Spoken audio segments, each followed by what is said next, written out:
Sleepwalk by Anthony Swilly. Adrian woke with a mud in the seams of his feet, and salt packed against his gums like some kind of punishment. The city outside his narrow room lay under the moon, pretending to be dead. Its roofs gleamed like wet cartilage. Its alleys steamed faintly, as though the stones had been breathing through the night and were ashamed of it. In the windows across the street, sleeping faces leaned against the glass, pale, flattened, patient. He hated them for their peace. Reason, he wrote in his schoolbook, explains all terrors by first humiliating them. Then he vomited black water into his wash basin. Adrian was a student of natural philosophy, which is to say, he believed the universe had erred by being poetic, and that it was his duty to correct it. He measured insects, catalogued mould, dissected frogs, with the surgical resentment of a judge. He wore torn gloves to spare himself the indignity of touching creation. Creation, in return, touched him everywhere. Each morning there were signs: mud, salt, bruises in the shapes of alphabets no grammar would admit. Once a blind silver fish lay dead in his coat pocket, its mouth open in the expression of a professor interrupted by truth. Once his schoolbooks were soaked through, and in between the pages tiny transparent insects had drowned in orderly columns, as if attending lecture. His dreams left fragments behind: moonlit streets running with veins, wet stones that pulsed underfoot, a drowned cathedral swinging its bells beneath black water, a child laughing inside a mirror, not reflected there but imprisoned, delighted, tapping from the other side with milk-white knuckles. He resolved to catch himself. On the first night, he tied his wrists to the bed frame with a measuring cord. In the morning, the cord was still knotted, but the bed frame had been uprooted and dragged 6 streets away. A butcher found it before dawn, standing upright in the market, wearing Adrian's torn gloves like a saint with poor manners. On the second night, he scattered flour across the floor. At morning there were footprints, yes, but not human, narrow, many-jointed, insectile, circling his bed in reverence or appetite. In the centre of the room lay his own schoolbook, open to a page he had never written. The body is the animal that God uses when he is tired of being infinite. Adrian laughed until his nose bled. A poor thesis, he said to the empty room, unsupported. Yet he began to fear sleep as one fears an argument one has already lost. The city listened. It was not a city, but a warm arrangement of organs. The avenues were nerves, the sewers were intestines thick with memory.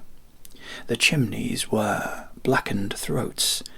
Beneath the university, beneath the museum with its pinned butterflies and grinning skulls, beneath the river, where barges moved like dark thoughts, something enormous turned in its mud and dreamed upward.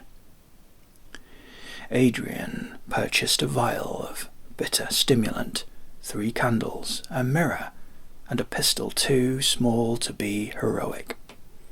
He placed the mirror opposite his bed. "Let the witness be glass," he said, "because vanity survives even metaphysics." Near midnight, the animal cries began. Dogs howled first, then horses, then something with the voice of a scraped violin and the lungs of a cathedral. Sleeping faces appeared at windows along the street, though no lamps were lit behind them. Their eyes were closed, their mouths moved as if chewing the same invisible word.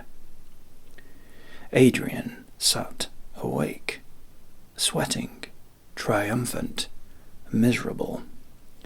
The moonlit street below shone with wet stones.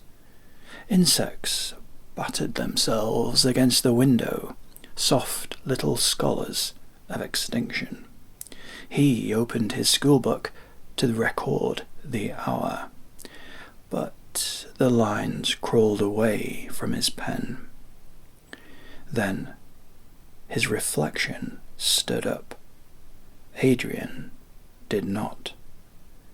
The mirror Adrian stepped out of the glass with the weary elegance of a man leaving a tedious dinner.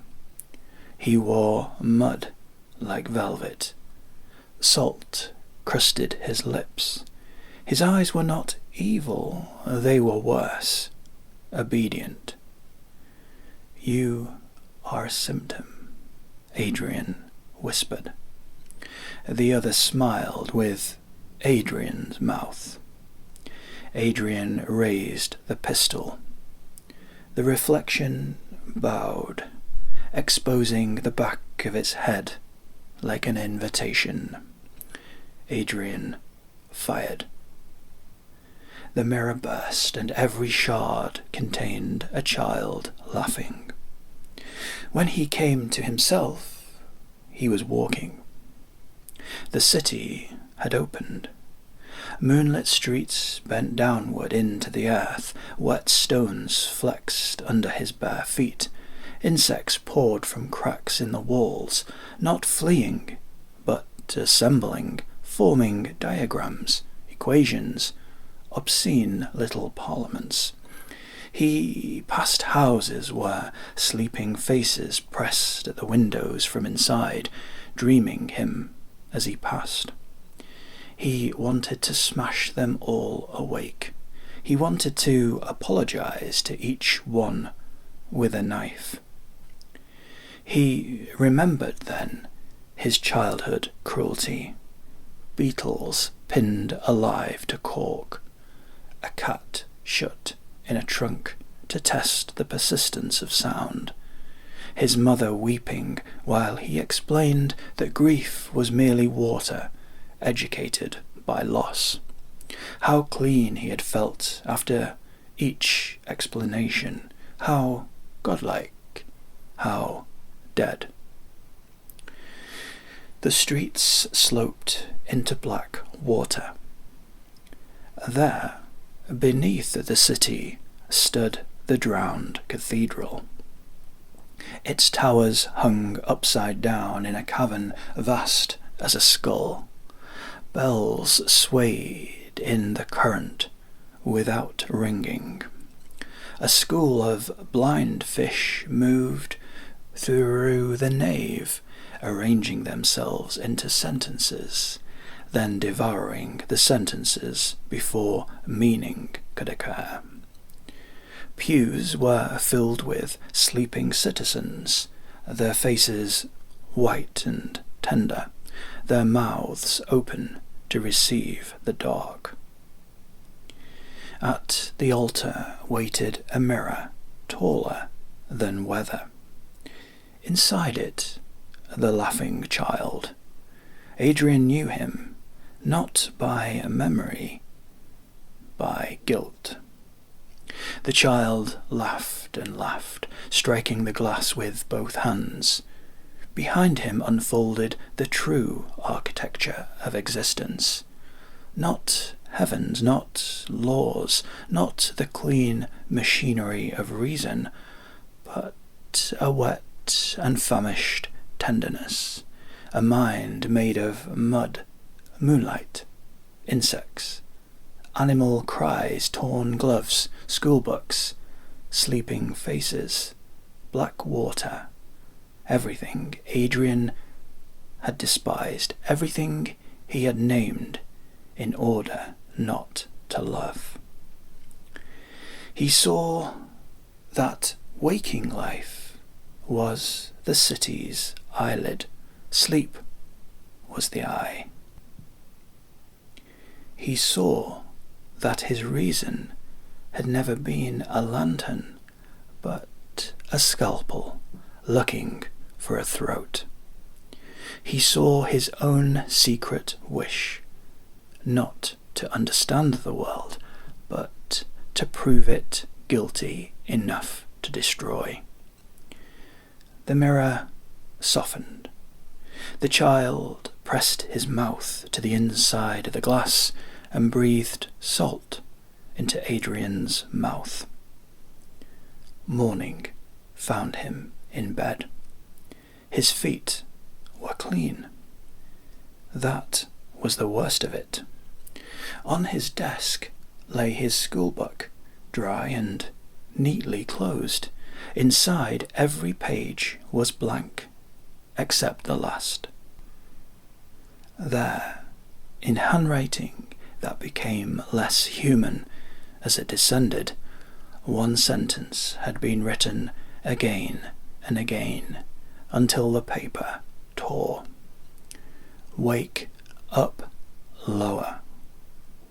Adrian went to the window. Across the moonlit street, though it was full morning, the neighbours slept standing at their windows, smiling faintly, their faces wet against the glass. Behind him, in the broken mirror, black water began to climb upward like a staircase.